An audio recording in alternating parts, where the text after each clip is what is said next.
स्वागत है आपका फिर से एग्ज़ाम सफलता चैनल पर। आज हम परसेंटेज को कंटिन्यू करेंगे डे 2 पे। चलो स्टार्ट करते हैं फिर परसेंटेज से। हमारा जो नेक्स्ट टॉपिक है उसके साथ स्टार्ट करेंगे। कल हमने क्या किया था, इंक्रीज डिक्रीज वाला टॉपिक किया था ना। आज हम अपना सेकंड टॉपिक करेंगे। ठीक है, आज हम करेंगे हमारा सेकंड टॉपिक जिसका नाम क्या है, एक्सपेंडिचर। एक्सपेंडिचर एक्सपेंडिचर किसके बराबर होता है, वो इक्वल होता है प्राइस इनटू कंजम्पशन। ठीक है, इसका मतलब क्या है, ये वाला टॉपिक करेंगे आज। एक्सपेंडिचर किसके बराबर होता है, प्राइस इनटू कंजम्पशन। देखो ध्यान से समझो। जैसे हमारे पास चावल है, ठीक है, चावल का रेट है 40 रुपये पर किलो। चावल का रेट कितना, 40 रुपये पर किलो। और हम एक महीने में 40 किलो चावल, 50 किलो चावल खा लेते हैं। ठीक है, 40 रुपये पर किलो क्या है चावल का रेट है। और हम चावल कितने खाते हैं, वो उसको क्या बोलेंगे, कंजम्पशन। कितने चावल खा लेते हैं, 50 किलो चावल खा लेते हैं। तो हमारा एक्सपेंडिचर कितना आ जाएगा एक महीने का, इसको मल्टीप्लाई करते हैं कितना आ जाएगा, समझे। तो एक्सपेंडिचर क्या होता है, जब जब प्राइस से किससे मल्टीप्लाई करते हैं, प्राइस होता है मतलब 1 किलो का कितना रेट है, कंजम्पशन कितना कंज्यूम कर रहे हैं, कितना 50 किलो कंज्यूम कर रहे थे। जब इसको मल्टीप्लाई कर देंगे तो कितना आ जाएगा, 2000। हम एक महीने में कितना रुपये खर्च कर रहे हैं, 2000 रुपये खर्च कर रहे हैं किसके ऊपर, चावल पे। ये होता है एक्सपेंडिचर। एक्सपेंडिचर किसके बराबर होता है, प्राइस पर केजी इंटू कंजम्पशन, कितना कंज्यूम कर रहे हैं। इसके ऊपर आज हम क्वेश्चन करेंगे। अब ध्यान से देखो, इसमें क्या होता है, देखो इसमें क्या होता है, एक्सपेंडिचर कांस्टेंट। ठीक है, एक्सपेंडिचर 2000 था, अभी भी वो 2000 रुपये ही खर्च कर रहा है चावल के ऊपर। ठीक है, क्योंकि उसकी सैलरी इंक्रीज नहीं हुई, तो पहले भी 2000 खर्च कर रहा था, अभी भी कितने खर्च कर रहा है, 2000 खर्च कर रहा है। पर जो चावल का रेट है ना, चावल का रेट बढ़ गया। चावल का रेट पहले 40 रुपये था, अब चावल का रेट कितना हो गया, 50 रुपये हो गया। ठीक है, चावल का रेट कितना हो गया, 50 रुपये पर किलो हो गया।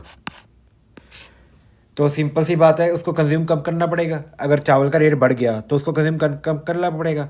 अब मान लेते हैं उससे कंज्यूम किया X किलो, उसने क्या किया, कंज्यूम किया। ठीक है, कितना किया, X किलो कितना कंज्यूम किया। अब कितना कंज्यूम किया वो कैसे निकालेंगे, X किसके बराबर आ जाएगा, 2000 को 50 से डिवाइड कर दें, कितना आ जाएगा हमारे पास, 40।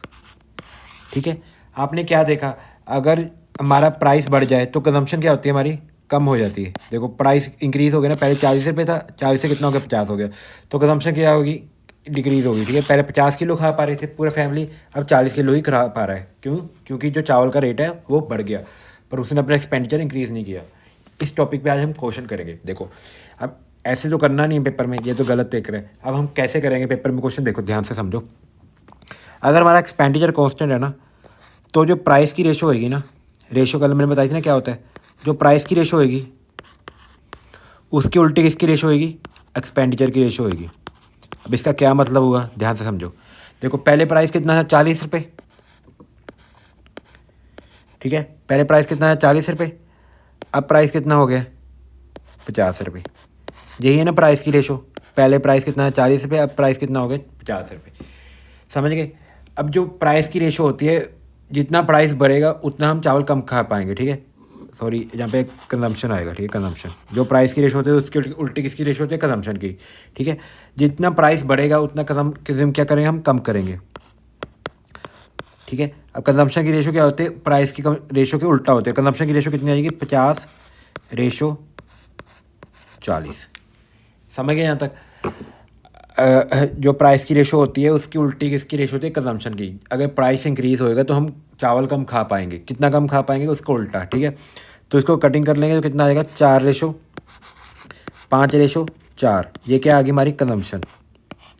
अगर हम पहले 5x खा पा रहे थे, अभी कितना खा पा रहे हैं, सिर्फ 4x। ठीक है, पहले कितना खा पा रहे थे, 5 की वैल्यू कितनी हुई है, 50 दी हुई है ना क्वेश्चन में, तो 4 की वैल्यू कितनी आएगी, 40। अभी 40 खा पा रहे हैं, समझे। जो प्राइस की रेशो होती है उसकी उल्टी होती है कंजम्पशन की रेशो। इस पे आज हम क्वेश्चन करेंगे। ठीक है, अब ध्यान से समझो क्वेश्चन कैसे आएंगे इसमें पेपर में। देखो ध्यान से, ये वाला क्वेश्चन है जैसे सीएनजी की कीमत प्रति लीटर 65% बढ़ गई। ठीक है, 65% इंक्रीज होगी सीएनजी की क्या है, सीएनजी की कॉस्ट। तो उसको मनीष रिड्यूस इज कंजम्पशन, तो उसको गाड़ी में कम सीएनजी डाली, कितनी कंजम्पशन उसको रिड्यूस करनी पड़े ताकि एक्सपेंडिचर पे कोई इफेक्ट ना पड़े, ठीक है। अब देखो सीएनजी की प्राइस कितनी इंक्रीज होगी, 65%। 65% कितना होता है, कल बताया था ना, 65 बाई क्या कर देंगे, 100 कर देंगे। अब इसको कैंसिल करके कितना आएगा, 13/20। अगर पहले 20 रुपये खर्च कर रहा, अगर पहले 20 रुपये था ना सीएनजी का प्राइस, तो अब प्राइस कितना हो गया, 13 कम हो गया, नहीं 13 बढ़ गया। इंक्रीज़ पे क्या करते हैं, प्लस करते होते थे, तो अब प्राइस कितना हो गया, 33 रुपीज़। समझे, प्राइस कितना हो गया, बढ़ गया। पहले 20 रुपये था, अब 33 रुपये हो गया। अब कंजम्पशन की जो रेशो होगी वो क्या होती है, इसके उल्टे होती है, यही पढ़ा था ना हमने। कंजम्पशन कितनी हो जाएगी, 33 से, अगर पहले वो 33 लीटर भरा पड़ा था, अभी कितना भरा पड़ा है, सिर्फ 22-20 लीटर ही भरा पड़ा है।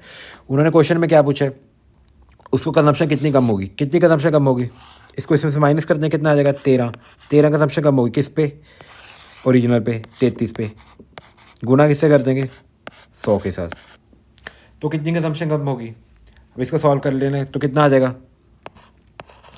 1300/33, ठीक है। अब इसको जब सॉल्व करेंगे तो कितना आ जाएगा, 33 के टेबल में इसको काटेंगे तो हमारा आ जाएगा 1300 को 33 के टेबल में अगर काटेंगे। अच्छा, ये वाली चीज़ मैं आपको बताता हूँ, इसको काटना कैसे है, ठीक है। 1300 को अगर हम 33 पे काटेंगे तो आ जाएगा, पहले तो ये जाएगा 3 पे जाएगा, ठीक है, फिर उसके बाद 9 पे जाएगा, फिर 3 पे जाएगा, फिर 9 पे, ठीक है। इसका आंसर कितना है, 39.99%, ठीक है। अब ये इसको सॉल्व कैसे करना है, ठीक है, ये वाली चीज़ भी आपको मैं बता देता हूँ। समझ गया ना, किया क्या है, जो प्राइस की रेशो होगी उसकी उल्टी किसकी रेशो होगी, कंजम्पशन की रेशो होगी, ये आपको पता होना चाहिए।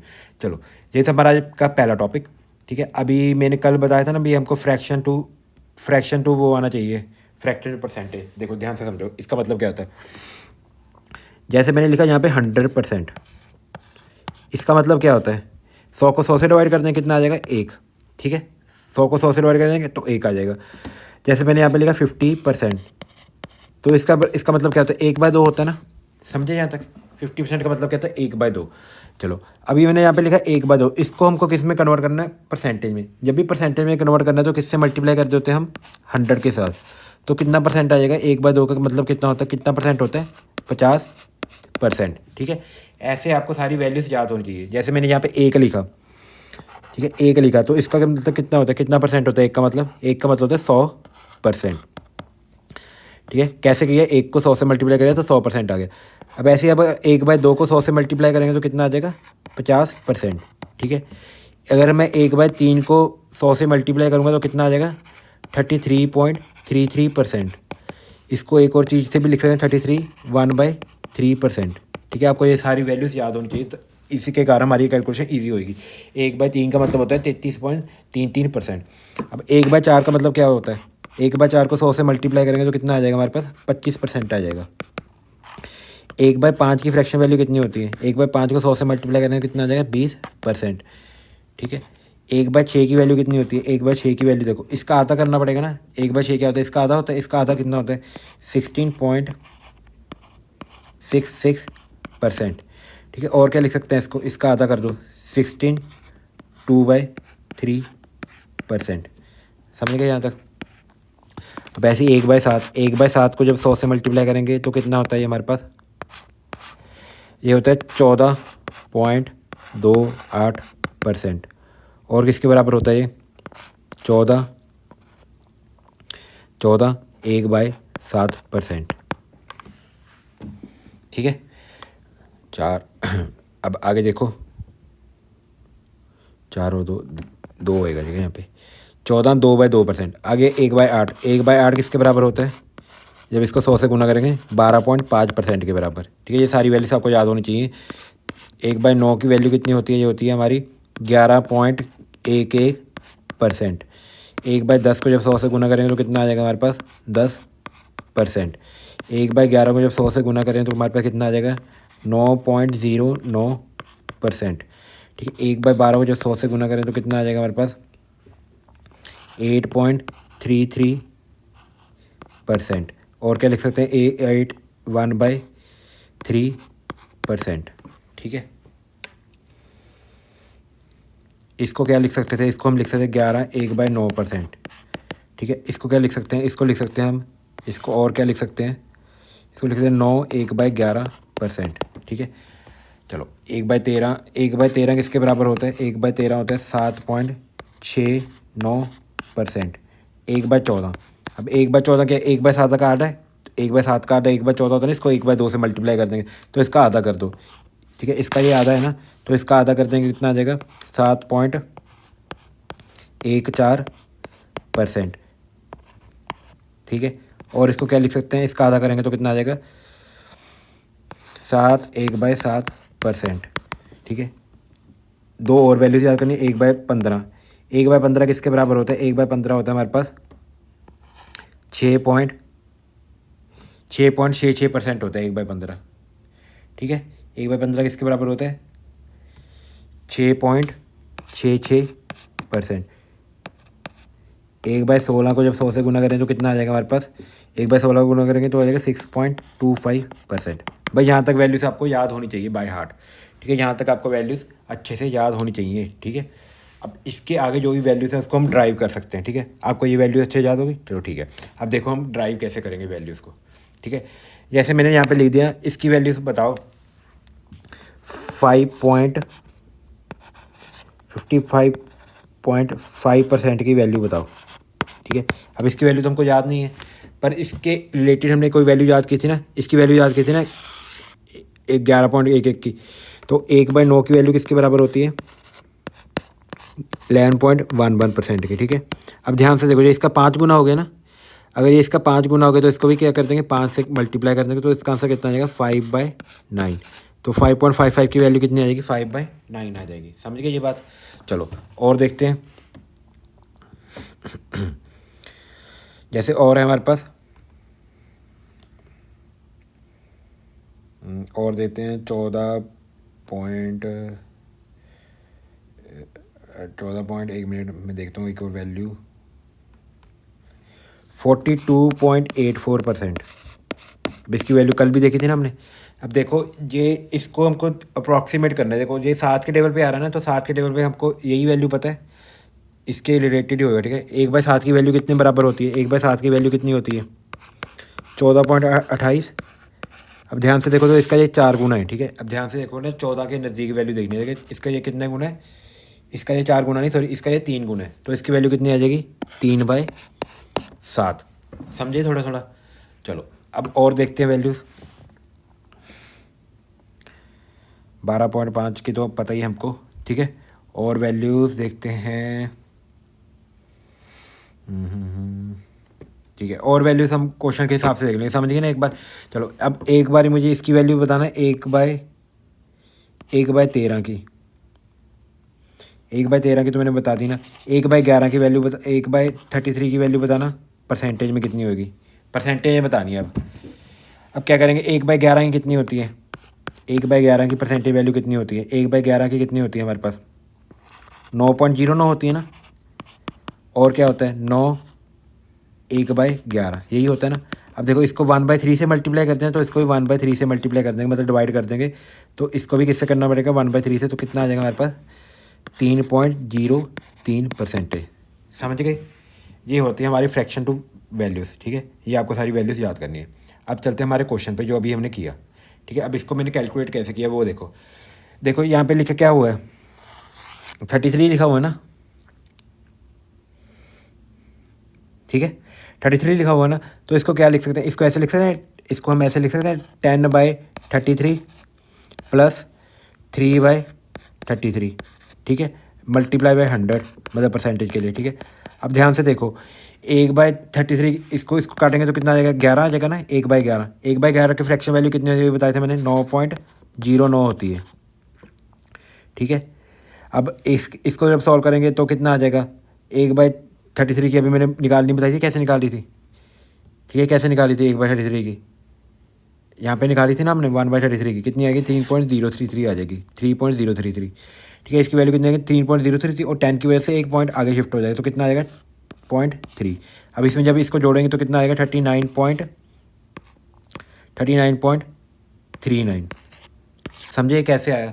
ऐसे आपको धीरे धीरे आपको समझ आने लग जाए भी हो क्या रहा है। ठीक है, अभी आपको पहला क्वेश्चन किया, आपको समझ नहीं आएगा। जैसे हम आगे करेंगे ना इसकी कैलकुलेशन, तो आपको समझ आने लग जाए किया कैसे। बेसिकली मैंने क्या किया, 13 को मैंने तोड़ के लिख दिया। 13 को कैसे तोड़ा? 10/33 और 3/33। ठीक है, अब 3/33 तो 1/11, 1/11 की फ्रैक्शन वैल्यू हमको याद है। 10/33 की कैसे करेंगे? अब देखो ये क्या है, 10 तो 10 ही है, इसको हम 11 × 3 लिख सकते हैं ना, मतलब नीचे वाले को 3 से डिवाइड करना है। ठीक है, 3 से डिवाइड करेंगे तो जैसे हमारा 1/11 की कितनी वैल्यू होती है, 1/11 की 0.9 होती है ना। अब क्या करेंगे, 3 से इसको जब डिवाइड करेंगे कितना आ जाएगा, 3.033। अब 10 की वजह से पॉइंट इधर शिफ्ट हो जाएगा, तो ये आ जाएगा हमारा आंसर। समझे कैसे सॉल्व किए? चलो, आपको थोड़ी कैलकुलेशन ऐसी करनी पड़ेगी स्पीड, क्योंकि जो हमारे एग्ज़ाम में क्वेश्चन आएंगे वो इजी नहीं आएंगे, वो ऐसी कैलकुलेशन मांगेंगे। ठीक है, मैं आपको इजी क्वेश्चन दे दूंगा, उसकी वजह से मेरे व्यूज़ आ जाएंगे, उसके चक्कर में मैं नहीं पढ़ रहा। मैं आपको वही क्वेश्चन कराऊंगा जो एग्ज़ाम में आएंगे। ठीक है, आपको पेशेंस के साथ बस इसको देखते रहना और क्वेश्चन सॉल्व करते रहना। ठीक है, चलो अब नेक्स्ट क्वेश्चन पे चलते हैं। नेक्स्ट क्वेश्चन क्या है? नेक्स्ट क्वेश्चन भी कंजम्पशन के ऊपर ही है। कहते हैं जो पहले राइस का, अभी कहते हैं राइस का रेट है 29 रुपीज़ पर केजी। पिछले महीने कितना रेट था उसका? 25। पिछले महीने उसका रेट 25 था, अभी कितना हो गया? 29। ये पिछले महीने था और अभी का रेट कितना है? 29 है। ठीक है, तो कंजम्पशन कितनी कम करनी पड़ेगी? कंजम्पशन उल्टा करना पड़ेगा, पहले 29 खा रहा था, अभी कितना खा रहा है वो?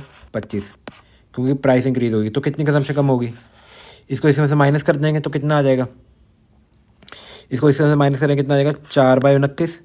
इसको मल्टीप्लाई किससे कर देंगे? 100 के साथ, तो कितना आ जाएगा? 400/29। ठीक है, अब 29 के लेवल पहले जो 1 पे जाएगा, फिर उसके बाद 29 1 पे जाएगा, फिर कितने में जाएगा? फिर हमारा कितना बच जाएगा? 11, 110। 110 किस पे जाता है फिर? ठीक है, फिर कितना आ जाएगा हमारे पास?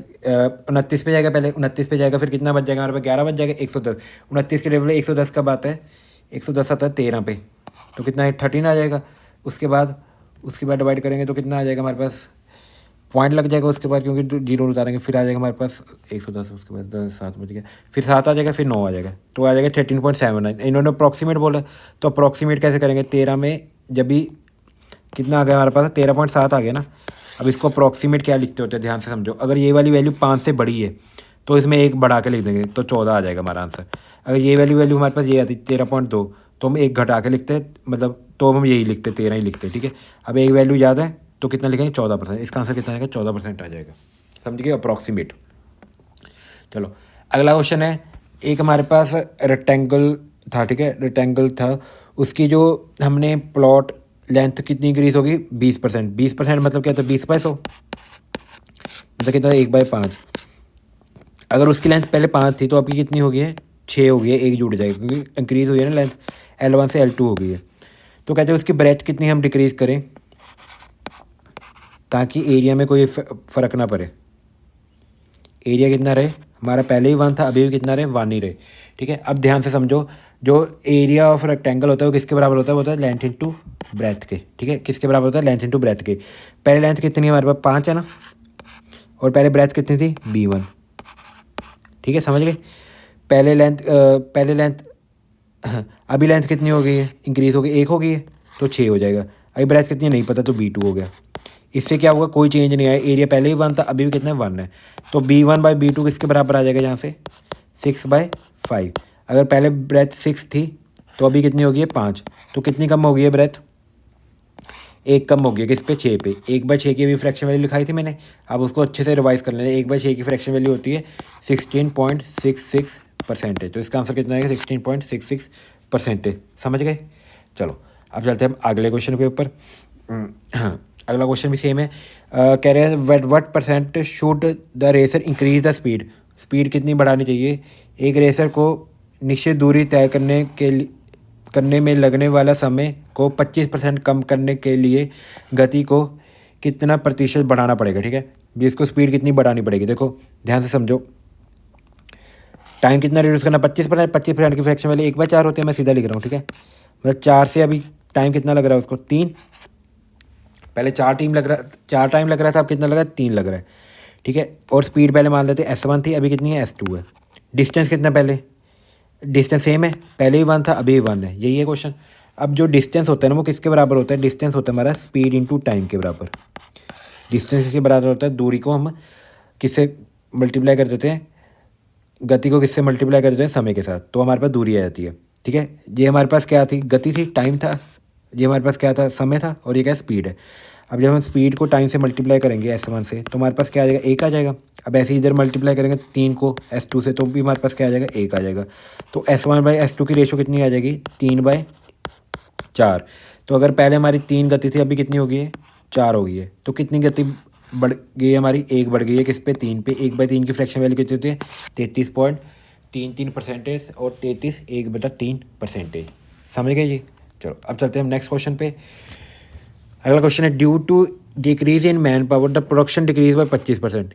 ठीक है, जनशक्ति में कमी के कारण एक कारखाने में उत्पन्न 25% कम हो जाता है। ठीक है, 25% कम हो जाए, क्यों, क्योंकि मैन पावर कम हो गई है, जनशक्ति कम हो गई है। मूल उत्पन्न को बहाल करने के लिए काम को घंटों में कितने प्रतिशत की वृद्धि करनी चाहिए। ठीक है, समझ गए ये चीज़। देखो, कहते हैं मैन पावर कम हो गई है, तो आपको क्या करना पड़ेगा, उतना ही काम करवाना है। तो जो मैन ऑलरेडी काम कर रहे हैं उनका समय बढ़ाना पड़ेगा ना। तो कितना समय बढ़ाना पड़ेगा वही बताना है। ठीक है, अब ध्यान से समझो, मैन कितने कम हुए हैं, 25%। 25 मतलब कितना होता है, 1/4। अगर पहले 4 बंदे काम कर रहे थे, अभी कितने कर रहे हैं, 3। तो इसका उल्टा हमको टाइम बढ़ाना पड़ेगा। टाइम कितना करना पड़ेगा, 3 से 4। तो कितना टाइम इंक्रीज़ हो गया, 1 इंक्रीज़ हो गया इस पर, 3 पे। तो इसकी वैल्यू कितनी है, 33.33%। समझ गए क्वेश्चन।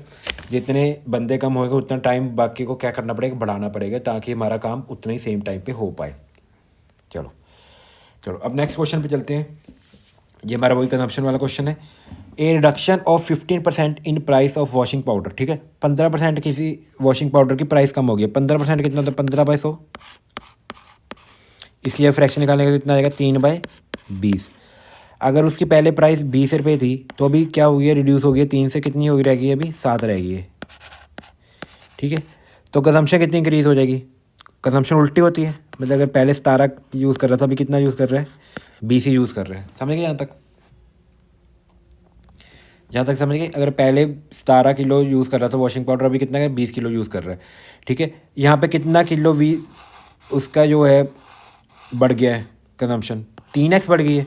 क्वेश्चन में कितनी इंक्रीज़ हो गई है, क्वेश्चन में कह रहे हो 5 किलो ज़्यादा क्या खरीद पा रहा है, वॉशिंग पाउडर। 3x की वैल्यू किसके बराबर है, 5 के। तो x की वैल्यू कितनी आ जाएगी यहाँ से, यहाँ पे भी x लगा हुआ है। तो x की वैल्यू कितनी आएगी, 5/3। अब आखिरी लाइन पढ़ो, द ओरिजिनल प्राइस बतानी है, मतलब मूल मूल्य। मैं पहले वाला मूल्य बताना, पहले वाले मूल्य पर केजी, प्रति किलोग्राम बताना। ठीक है, पर केजी। देखो पहले किलोग्राम तो निकालो कितने थे, एक्स की वैल्यू ये है। तो पहले कितने किलोग्राम खरीदा, 17 गुना 5/3। इतने किलोग्राम पहले खरीद रहा था ना वो, ये होता है ना इनिशियल कंजम्पशन। इतने किलोग्राम वो पहले खरीद रहा था। उसका प्राइस जो 1275 है ना, 1275 रुपये, ये हमको दिया हुआ है। अभी पहले ही 1275 रुपये खर्च कर रहा था, अभी भी उसकी ये प्राइस क्या है, कॉन्स्टेंट है। 1275 रुपये में वो इतना किलो खरीद रहा है, 1275 रुपये में वो इतना किलो खरीद रहा है। तो 1 किलो का रेट कितना आएगा, यूनिटरी मेथड लगा देंगे। कैसे करते होते हैं इसको, 1275 को गुना कर देंगे किससे, 3 से, और डिवाइड कर देंगे 17 × 5 से। ठीक है, अब इसको जब सॉल्व करेंगे तो पहले 5 के टेबल पे काट लेंगे। 5 के टेबल देकर कैसे काट दो, ऊपर लेकर डबल कर दो, 5 आ जाएगा। 17 का डबल कितना होता है, 75 का डबल होता है 15 आ जाएगा यहाँ पे। ठीक है, और इसको डिवाइड करेंगे कितना आ जाएगा, 1275 को डिवाइड करेंगे 5 से, तो आ जाएगा 5 आ जाएगा, फिर 5 आ जाएगा, फिर 2 आ जाएगा, 255 आ जाएगा। ठीक है, अब 255 को जब 17 से काटेंगे तो कितना आ जाएगा हमारे पास। ठीक है, पहले तो ये आएगा 1 पे जाएगा, फिर 5 बच गया, फिर 5 भी जाएगा। ठीक है, 15 गुना 3 कितना होता है, 45। तो इसका आंसर कितना आ जाएगा, 45 आ जाएगा। समझे। देखो दोबारा देखो, एक बार मैं रिपीट कर देता हूँ क्वेश्चन। देखो प्राइस कितना रिड्यूस हो गया, 15%। 15% 20/3, भाई पहले 20 खरीदा था, अब कितना 17 ही खरीद पा रहा है। कंजम्पशन क्या होती है, उल्टी हो जाती है। 17 से कितनी होगी कंजम्पशन, 20 होगी। तो कितना किलो बाद ज़्यादा खरीद पा रहा है, वो 3 ज़्यादा खरीद पा रहा है। क्वेश्चन में कितना ज़्यादा खरीद पा रहा है, 5। 3 की वैल्यू किसके बराबर है, 5 के बराबर। तो एक्स की वैल्यू कितनी आ जाएगी, 5/3। तो ओरिजिनल क्वेश्चन कितनी आ जाएगी, 5/3 को किससे मल्टीप्लाई करेंगे, 17 से मल्टीप्लाई कर देंगे। ये आ जाएगी हमारे पास भी, पहले वो कितना खरीद पा रहा था। ठीक है, इतना खरीद पा रहा था 17/5 किलो, कितने में, 1275 में। तो 1 किलो का रेट कैसे निकलेगा, इधर आके मल्टीप्लाई हो जाएगा। ठीक है, 3 उल्टा हो जाता था, 17/5। तो 1 किलो का हमारे पास रेट आ जाएगा कितना, 45। ठीक है, समझ गए। चलो अब नेक्स्ट क्वेश्चन है, अगला क्वेश्चन भी ऐसे ही है। वो क्या है, a man annual income increase by 1.2 lakh. ठीक है, एक बंदे की जो इनकम है 1.2 लाख बढ़ गई है, but the tax reduce by 12% to 10%। ठीक है, अब ध्यान से समझो, जैसे हमारी इनकम है, अगर जितना टैक्स ज़्यादा होगा उतनी हमारी इनकम क्या होगी, नेट इनकम क्या होगी, उतनी कम होगी ना। जैसे हम अभी हमारी इनकम 30,000 रुपये है और हमको 5% सरकार को टैक्स देना पड़ रहा है, ठीक है। 30,000 रुपये है तो 5% सरकार को टैक्स देना पड़ रहा है। अगले महीने जो सरकार ने क्या किया, 2% टैक्स कर दिया, तो हमारी इनकम बढ़ जाएगी ना, हमारे जेब में ज़्यादा पैसे आएंगे, बस वही है, ठीक है। पहले टैक्स कितना दे रहा था, 12 दे रहा था, अभी टैक्स कितना दे रहा है, अभी सिर्फ 10 ही दे रहा है।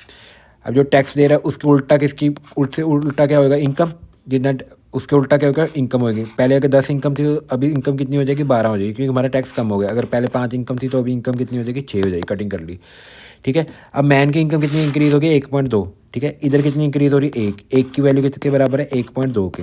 तो क्या पूछा है, इंक्रीज़ इनकम 6 है ना, ये तो ओरिजिनल इनकम थी, तो इंक्रीज़ इनकम कितनी आ जाएगी, 1.2 को किससे मल्टीप्लाई कर देंगे, 6 के साथ, कितना आ जाएगा हमारे पास, 7.2।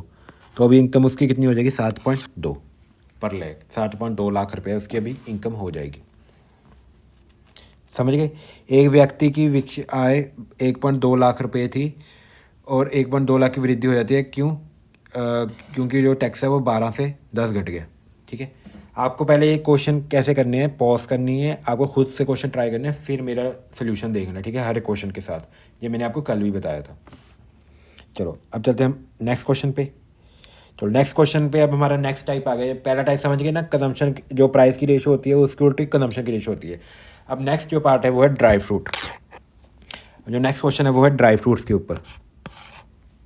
एक मिनट, हाँ ड्राई फ्रूट्स के ऊपर ही है। अब पढ़ेंगे ड्राई फ्रूट्स, ध्यान से समझो, ठीक है। हमारे पास एक ऐसे फ्रूट था, इसको बोल रहे हैं फ्रेश फ्रूट, ठीक है। हमारे पास अंगूर था, अंगूर से क्या बनती होती है, किशमिश बनती होती है ना। अब इससे क्या बन गई, किशमिश बन गई, ठीक है। अब अंगूर जैसे हमारे पास फ्रूट था ना, इसको बोल रहे हैं फ्रेश फ्रूट, इसको क्या बोल रहे हैं, फ्रेश फ्रूट, जिसमें क्या है पानी, जिसमें फ्रेश फ्रूट में क्या होता है, पानी ज़्यादा होता है। अब इसको क्या किया हमने, धूप में रख दिया, फ्रेश फ्रूट को क्या रख दिया, धूप में रख दिया, जिसके कारण क्या हुआ, उसका पानी उड़ गया और ऐसे वो सुंगड़ गया, ठीक है। ये क्या हमारे पास ड्राई फ्रूट है, समझे यहाँ तक, ठीक है। अब देखो क्वेश्चन क्या होगा इसमें, जो हमारा फ्रेश फ्रूट है ना, इसमें कह रहे हैं, इसमें जो पानी है वो है, इसमें 80% क्या है, पानी है, ठीक है। इसमें 80% क्या है, पानी है।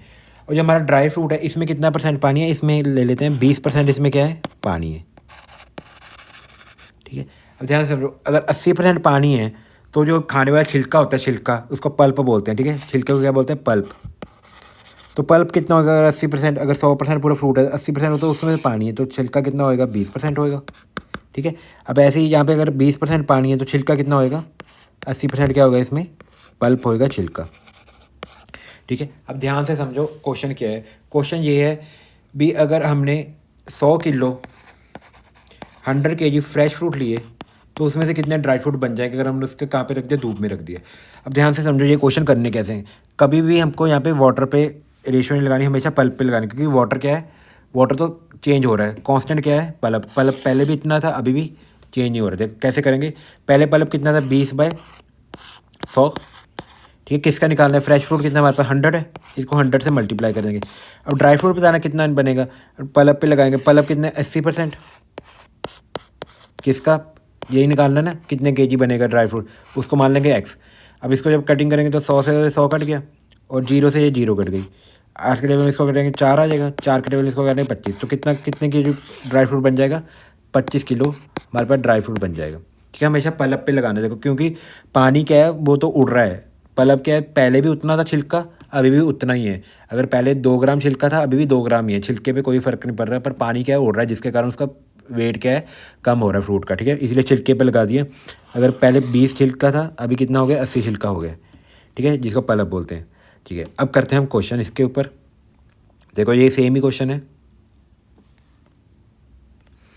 क्या है question, 20 kg fresh watermelon contain 96% water, ठीक है, 96% वाटर है, तो 20 किलो ताज़े तरबूज में 96% पानी होता है, ठीक है। 96% पानी है तो छिलका कितना होगा, 4% होगा ना छिलका, 4/100, कितना किलो फ्रेश फ्रूट है हमारे, 20 किलो।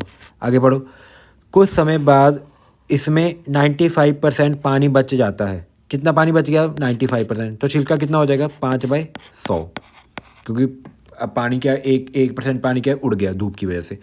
तो कितना तरबूज का वर्तमान वजन बताएं। तरबूज का वर्तमान वजन कितना मान लेंगे, x मान लेंगे, यही x निकालना है हमको। तो कितना आ जाएगा, ये 100 से 100 कट जाएगा, 5 के टेबल में इसको काटेंगे कितना, 4, तो x की वैल्यू कितनी आएगी 16। तो वर्तमान वेट कितना आ जाएगा 16 kg।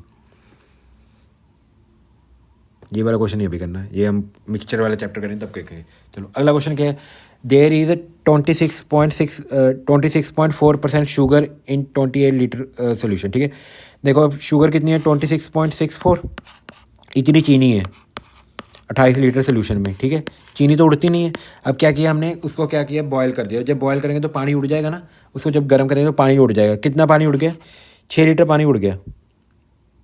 कितने लीटर पानी उड़ गया, 6 लीटर पानी उड़ गया। ठीक है, अब देखो क्वेश्चन थोड़ा अलग है। 6 लीटर पानी उड़ गया, अगर पहले 28 लीटर का सोल्यूशन था तो अभी सोल्यूशन कितना रह जाएगा, 6 लीटर इसमें से माइनस कर देंगे, कितना रह जाएगा सोल्यूशन, इसमें अगर 6 माइनस कर देंगे तो कितना आ जाएगा हमारे पास, 22 आ जाएगा। ठीक है, तो कितना परसेंट उड़ गया, तो यही निकालना है x/100। x/100 निकालने के, शुगर लेफ्ट ऐसे ही निकालते होते ना, शुगर लेफ्ट कितना आएगा, x/100 आ जाएगी। अब इसको जब सॉल्व करेंगे तो कितना आ जाएगा, 22 के टेबल इसको काटेंगे तो कितना आ जाएगा 2.4। ठीक है, अब 100 से ये 100 कट जाएगा। अब 2.4 इंटू 28 करना है, तो कैसे करेंगे, 24 इंटू 2 कर लो पहले, कितना आ जाएगा 48, एक जीरो लग जाएगी। 24 गुना 8 कितना होता है, 24 गुना 8 होता है 192। अब इसको जोड़ लेंगे कितना आ जाएगा 275। कोई गलत हो गया, 26.4, 28 लीटर का सोल्यूशन था ना पहले, अभी 6 उड़ जाएगा तो 22 रह जाएगा। अभी 6 उड़ जाएगा तो 22 रह जाएगा, 67.2 आएगा। अभी इसमें पूछा क्या है इन्होंने, एक मिनट दोबारा देखते हैं क्वेश्चन। 26.4 था हमारे पास इनिशियल सोल्यूशन, अच्छा ये 22 के टेबल पे गलत काट दिया। 22 के टेबल पे इसको काटेंगे तो कितना आएगा 1, फिर कितना आएगा 2, 1.2 आएगा ना कि 2.4। ठीक है, अब 1.2 को कैसे मल्टीप्लाई करेंगे, 12 गुना 2 कितना होता है 240। ठीक है, 12 गुना 8 कितना होता है 96, तो कितना आएगा 6, 3, 3, तो कितना आ जाएगा 3.336। इसका आंसर कितना आएगा 33.6% इसका आंसर आ जाएगा। समझ गए। चलो अब चलते हैं हम अगले क्वेश्चन पे। समझ गए हो गया आप ये वाला क्वेश्चन, तो ड्राई फ्रूट्स वाला। ठीक है, अब अगला क्वेश्चन वही है, कंजम्पशन वाला क्वेश्चन है। ठीक है, अब देखो इसमें ना एक्सपेंडिचर अब क्या है, कांस्टेंट नहीं है, एक्सपेंडिचर अब चेंज हो रहा है। अब ये नेक्स्ट टाइप है, इसमें एक्सपेंडिचर कांस्टेंट नहीं है इसमें। ठीक है, तो क्वेश्चन पढ़ते हैं, यदि पपीते की कीमत 40% बढ़ जाती है तो पपीता की खपत में कितनी प्रतिशत की कमी की जाए, कितने प्रतिशत की कमी की जाए ताकि पपीते पर होने वाला वायु 10% कम हो जाए। ठीक है, इफ़ द प्राइस ऑफ पपीता इंक्रीज बाय 40%। देखो पहले ये पता होना चाहिए एक्सपेंडिचर किसके बराबर होता है, अभी मैंने पढ़ाया था ना, किसके बराबर होता है, कितना कंज्यूम कर रहे हैं उसको किससे मल्टीप्लाई कर देते होते हैं, प्राइस के साथ, कीमत के साथ। ठीक है, कितना खपत कर रहे हैं उसको कीमत के साथ मल्टीप्लाई कर देंगे। देखो प्राइस कितना इंक्रीज़ हो गया 40%, 40% की फ्रैक्शन वैल्यू कितनी, 40/100 होती है। अब इसको कटिंग करेंगे कितना आएगा 2/5। अगर पहले 5 प्राइस थी तो अभी प्राइस कितनी हो गई है, 2 इसमें जोड़ देंगे 7, तो अभी प्राइस कितनी हो गई है 7 हो गई है। ठीक है, अब कंजम्पशन कैसे कितनी डिक्रीज़ हो गई ये तो पता नहीं है। पहले मान लेते हम C1 कंजम्पशन कर रहे थे, अभी कितनी कर रहे हैं C2 कर रहे हैं, ताकि एक्सपेंडिचर में कितना फ़र्क आ जाए, 10% डिक्रीज़ हो जाए। 10% की फ्रैक्शन वैल्यू कितने, 10/100 कर देंगे तो कितना आ जाएगा। अगर पहले हम 10 एक्सपेंडिचर कर रहे थे, अभी कितना कर रहे हैं 9 ही कर रहे हैं। समझ गए। अब ध्यान से समझो, प्राइस कितनी थी पहले 5 थी, कंज्यूम कितने कर रहे थे पता नहीं है, तो C1 कंज्यूम कर रहे थे। अगर प्राइस को कंजम्पशन से मल्टीप्लाई करते हैं तो कितना आ जाता है हमारे पास, एक्सपेंडिचर आ जाता है 10। इसमें एक्सपेंडिचर चेंज हो रहा है। ठीक है, इसमें एक्सपेंडिचर कांस्टेंट नहीं है। अगर एक्सपेंडिचर कांस्टेंट होता तो कितना होता, 7/5 हो जाता सीधा ही, है ना, इसका उल्टा हो जाता। पर इसमें एक्सपेंडिचर अब बराबर नहीं है, कांस्टेंट नहीं है, चेंज हो गया। एक्सपेंडिचर भी उसने क्या कर दिया, घटा दिया अपना 10% से। ठीक है, अब देखो इसको डिवाइड कर देंगे 7 इंटू C2 से, ये किसके बराबर आ जाएगा 9 के बराबर। अब इसकी जब कटिंग करेंगे तो इधर 2 आ जाएगा, तो C1/C2 की वैल्यू कितनी आ जाएगी 14/9। अगर पहले वो 14 खर्च कर रहा था तो अभी कितना कर रहा है वो, अगर पहले 14 किलो खा रहा था अभी कितना किलो खा रहा है, सिर्फ 9 किलो ही खा रहा है। ठीक है तो अभी सिर्फ 9 किलो ही खा रहा है। सही कैलकुलेशन की है, 14। ठीक है, अभी तक कितनी उसकी कमी हो गई है, इसमें कितनी कंजम्पशन कमी हो गई है, कितनी कंजम्पशन कमी हो गई है ये पूछा ना। देखो 5 कंजम्पशन कमी होगी किस पे, 14 पे। ठीक है। 1/14 की फ्रैक्शन वैल्यू कितनी होती है, अभी बताया था। 1/14 की फ्रैक्शन वैल्यू होती है 7.14। ठीक है। अब इसको 5 से मल्टीप्लाई कर दें क्योंकि ऊपर 5 है, तो इसको 5 से मल्टीप्लाई करने कितना आएगा 35.7। तो इसका आंसर कितना आएगा 35.7। 1/7 की कितनी होती है, 1/14 की कितनी होती है 7.4 होती है, तो इसको 5 से मल्टीप्लाई करते हैं कितना आ जाएगा 35.7%। उसको किस में कमी करनी पड़ेगी, अपनी कंजम्पशन में कमी करनी पड़ेगी। ठीक है, खपत में कमी करनी पड़ेगी। कंजम्पशन क्या होती है, खपत होती है, ये होती है कीमत। एक्सपेंडिचर क्या होता है, वाया। ठीक है, समझ गए। चलो अब चलते हैं अगले क्वेश्चन पे। चलो अब हमारी ये 2 टाइप्स हो गई हैं। ठीक है, एक तो हमने ड्राई फ्रूट वाली टाइप कर ली, एक हमने कंजम्पशन वाली टाइप कर ली, एक अभी हमने किया जिसमें एक्सपेंडिचर कांस्टेंट नहीं था। अब हम चलते हैं नेक्स्ट टाइप पे। नेक्स्ट टाइप ध्यान से समझना, इनकम किसके बराबर होती है। देखो जो हम कमाते हैं ना, इनकम बोलते हैं उसको, आय बोलते हैं। आय, जो हमारी आय होती है वो किसके बराबर होती है, कुछ तो हम खर्च कर देते हैं। ठीक है, खर्चा बोलते हैं इसको, उसको बोलते हैं एक्सपेंडिचर। और कुछ क्या करते हैं, बचत कर लेते हैं, सेविंग कर लेते हैं। जो हमारी आय होती है वो किसके बराबर होती है, कुछ हम खर्चा कर देते हैं और कुछ हम क्या कर देते हैं, बचा लेते हैं। ठीक है, अब एक एग्जांपल के साथ समझना। एक बंदा था, उसका नाम रोहित था। उसकी जो सैलरी थी वो थी 40,000। 40,000 पर महीना वो क्या कर रहा था, कमा रहा था, जिसमें से 30,000 वो क्या कर रहा था, खर्च कर देता था। कितना खर्च कर देता था, 30,000 क्या कर देता था, खर्च कर देता था। तो बचत कितनी हो जाएगी, 30,000 को 40,000 में से काट देंगे, कितना आ जाएगा 10,000। 10,000 क्या आ गई, इसकी बचत आ गई। ठीक है, अब अगले साल क्या हुआ ना, अगले साल उसकी जो है कीमत, जो इनकम है वो इंक्रीमेंट लग गया, उसकी सैलरी इंक्रीज़ होगी किससे थे, 10% से उसकी जो सैलरी है वो क्या होगी, इंक्रीज़ होगी, इनकम इंक्रीज़ होगी। ठीक है, तो उसने खर्चे भी अपने बढ़ा दिए, खर्चे उसने बढ़ा दिए 20% से। ठीक है, खर्चे कितने परसेंट से बढ़ा दिए, 20% से। तो कहते हैं जो उसकी बचत है उसमें क्या इफेक्ट पड़ेगा, उसकी बचत में क्या फ़र्क पड़ेगा। ठीक है, अब देखो इसको कैसे निकालेंगे। अगर 10% उसने अपने इनकम बढ़ा दी तो इसका 10% निकालेंगे, कितना आ जाएगा 4,000। तो कहने का मतलब है 4,000 उसने क्या कर दिया, अपनी इनकम इंक्रीज़ कर दी। तो एक्सपेंडिचर कितना इंक्रीज़ कर देगा वो, 2 जीरो कट देंगे, कितना आ जाएगा 6,000। 6,000 उसने क्या कर दिया, अपना खर्चा इंक्रीज़ कर दिया। ठीक है, यहाँ तक समझ गए। 6,000 उसने अपने क्या खर्चा इंक्रीज़ कर दिया। तो अब नई इनकम कितनी आ जाएगी, 44,000 आ जाएगी। अब उसकी नई इनकम 44,000, नया खर्चा कितना आ गया 36,000। और नई सेविंग कितनी आएगी 36,000 में, इसको माइनस कर दें, कितना आ जाएगा 8,000। 8,000 आगे क्या आ गया, उसका नया खर्चा। तो खर्चा कितने से डिक्रीज़ हो गया, 2,000 से क्या हो गया, डिक्रीज़ हो गया। किस पे, 10,000 पे। गुना किसके साथ कर देंगे इसको, 100 के साथ, तो कितना आ जाएगा 2,000 कम होगा ना 10,000 पे। ठीक है, 3 जीरो से 3 जीरो कट गई, 1 जीरो से 1 जीरो, तो उसका खर्चा कितना कम हो गया, 20% क्या हो गया, उसका खर्चा कम हो गया। ठीक है, क्योंकि यहाँ पे माइनस है ना, पहले 10,000 था तो अभी 8,000 है, तो क्या हो गया, खर्चा कम हो गया। ठीक है, समझिए कैसे करना है। चलो अब मैं आपको बताता हूँ, इसको ये वाला स्टेप नहीं करना हमको, ये हमने एक्स्ट्रा लिख दिया। देखो हमको यहाँ से ही करना है। देखो 4,000 उसकी इनकम इंक्रीज़ हुई और उसका एक्सपेंडिचर कितना होगा, इंक्रीज़ हुआ 6,000। तो सेविंग में क्या इफेक्ट आएगा, इसको इसमें से माइनस कर दो, तो सेविंग में कितना इफेक्ट आएगा, -2,000। माइनस क्या शो कर रहा है, जिसका खर्चा कम होगा। ठीक है, 2,000 को किससे डिवाइड कर देंगे, सीधा ये वाली लाइन लिखने की जरूरत नहीं है, जहाँ पे सीधा 2,000 लिख देंगे और इसको किससे डिवाइड कर देंगे, 10,000 के साथ। फिर 100 से गुना कर देंगे, कितना आ जाएगा 20%। माइनस माइनस ये बता रहा है कि उसकी जो कमाई बचत है वो क्या होगी, कम होगी। कितने कितने परसेंट से, 20% से। चलो अब हम करते हैं इसके ऊपर कुछ क्वेश्चन। देखो पहला क्वेश्चन है, Bhavya spend 68% of her income. हम मान, जैसे भी परसेंटेज वाला क्वेश्चन आएंगे तो हम इसमें मानेंगे उसकी इनकम कितनी है, 100 थी। ठीक है, उसकी इनकम 100 थी, 100 में से 68% वो स्पेंड कर देती है, मतलब खर्चा कर देती है। तो बचा कितनी लेगी वो, तो सेविंग कितनी आ जाएगी, 32 आ जाएगी।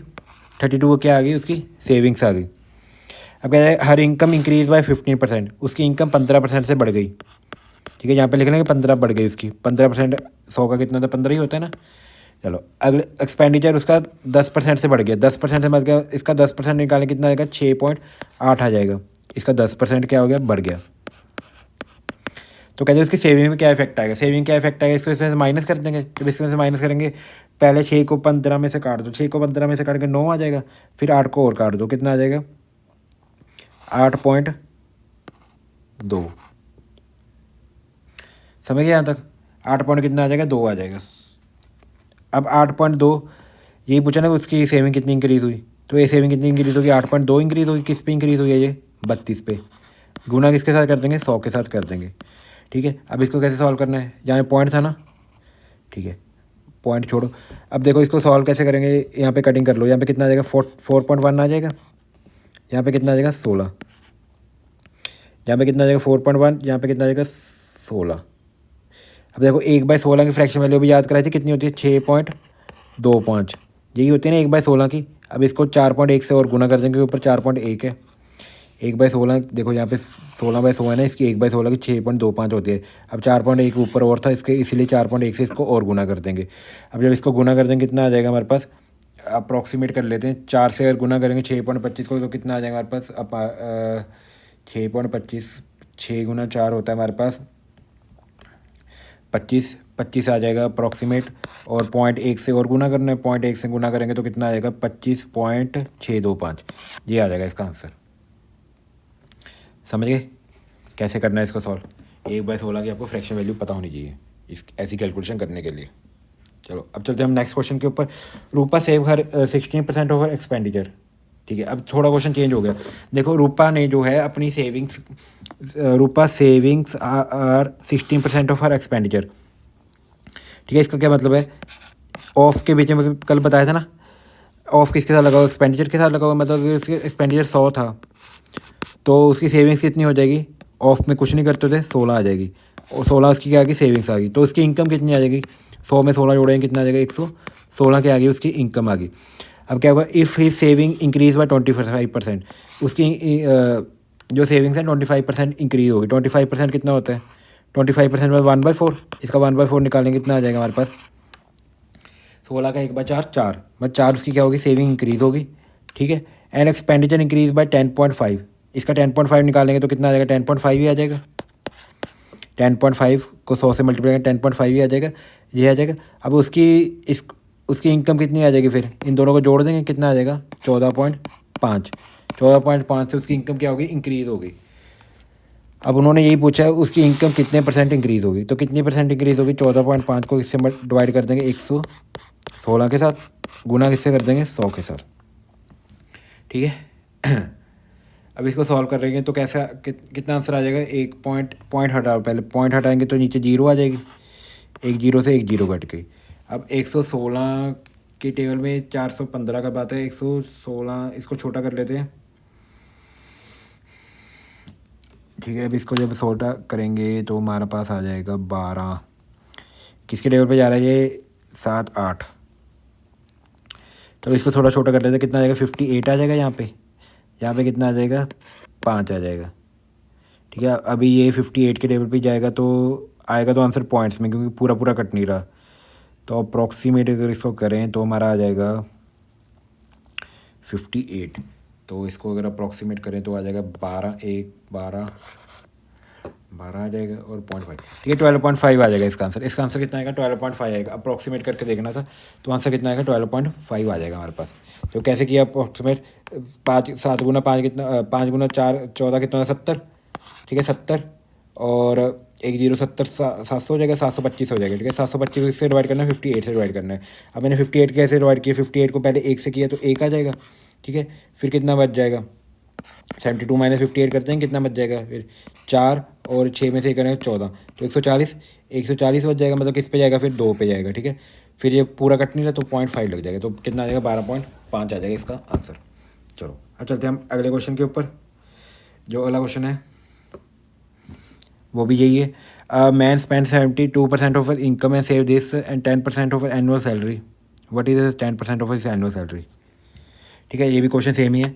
देखो हम मान रहे थे उसकी सैलरी कितनी 100 रुपये थी, तो 72% तो वो खर्च कर रहा है, तो बचा कितना रहा है वो 28, अगर उसकी 100 सैलरी थी। ठीक है, अब क्वेश्चन में कह रहे हो बचा कितना रहा है 5740। इसको जो बाद में देखते हैं जितना बचा रहा है। ठीक है, what is the annual salary, what is the 10% of his annual salary. ठीक है, अब देखो कहने का मतलब ये क्या था, उसका सेविंग्स थी ना।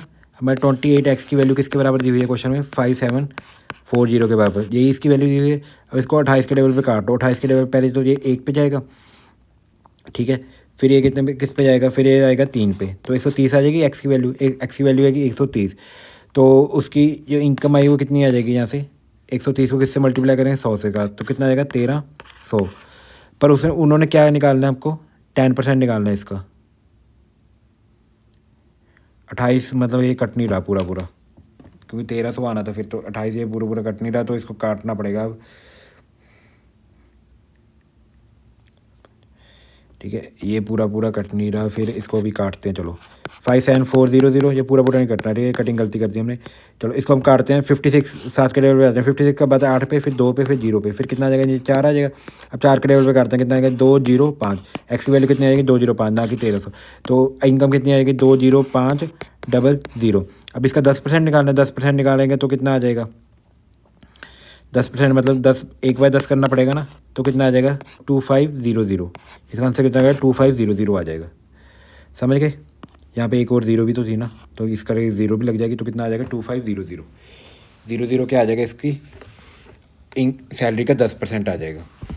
ठीक है, 10% भी निकालना जरूरी है, इसलिए हमको ये 10% निकाल के 2050। ये सारे क्वेश्चन प्रीवियस ईयर क्वेश्चन हैं जो पिछली बार आए हुए हैं पिछले साल में। ठीक है, चलो ये था हमारा इनकम एक्सपेंडिचर के ऊपर क्वेश्चन। अब हम चलते हैं नेक्स्ट क्वेश्चन के ऊपर। ठीक है, जो हमारी लास्ट टाइप है, इसके क्वेश्चन हम कल भी करेंगे, आज भी देख लेते हैं। ठीक है, देखो किसी व्यक्ति की मासिक वेतन कितनी है 5000, मंथली सैलरी कितनी है 50,000 है।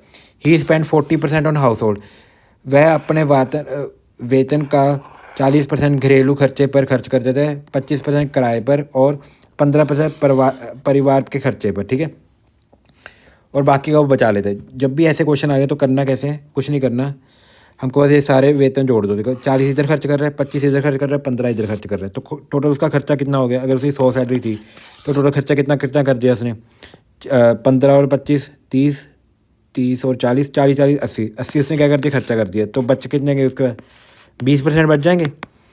उसकी टोटल आय कितनी थी 50,000, तो 50,000 का 20% जब निकालेंगे तो कितना आ जाएगा हमारे पास, ये गलत है। ठीक है, जब 50% का 20% निकालेंगे तो कितना आ जाएगा 1/100, 0 से 0 कट जाएगा, कितना आ जाएगा हमारे पास 1000। ठीक है, समझ गए, 1000 आ जाएगा। अब उन्होंने पूछा क्या है, ध्यान से देखो, 1000 तो एक दिन का है, एक महीने का आएगा। उन्होंने पूछा ईयरली, पूरे साल में कितना कमाता है। 1000 तो एक महीने में बचा रहा है, तो एक साल में कितना बचाएगा, इसको 12 से मल्टीप्लाई कर देंगे तो कितना आ जाएगा हमारे पास 1,20,000। ठीक है, 1,20,000 बचा रहा है। समझ गए यहाँ तक। चलो अब चलते हैं हम नेक्स्ट क्वेश्चन के ऊपर। नेक्स्ट क्वेश्चन है, I you spend 25% on insurance, 26% on this, 90% ही डिपॉजिट दिस। ठीक है, ये वाला क्वेश्चन आपका होमवर्क है, बिल्कुल सेम क्वेश्चन है जो भी हमने किया है, इसके बिल्कुल सेम क्वेश्चन है। ये आपका होमवर्क है, इसका आप आंसर कमेंट करके बताना। ठीक है, ये आपका क्वेश्चन क्या है, होमवर्क में है। चलो ठीक है, आज के लेक्चर में बस इतना ही था हमारे परसेंटेज चैप्टर में। आज हमने 2 टॉपिक किए हैं, एक तो कंजम्पशन वाला किया है। ठीक है, कंजम्पशन किसके उल्टा होती है, प्राइस के। उसके बाद हमने क्या सा टॉपिक किया था, उसके बाद हमने किया था इनकम किसके बराबर होती है, एक्सपेंडिचर प्लस सेविंग।